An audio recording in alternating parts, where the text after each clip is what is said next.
మహిమ ఎదుట ఇది ఎన్నతగినది కావే. నీవు నాకిచ్చే మహిమ ఎదుట ఇది ఎన్నతగినవి కావే. సుగుణాల సంపన్నుడా, స్తుతిగానాల వారసుడా,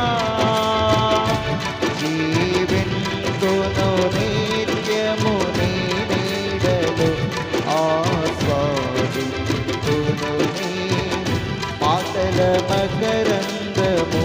జీవింతును నిత్యము నీ నీడలో, ఆస్వాదింతును నీ మాటల మకరందము. సుగుణా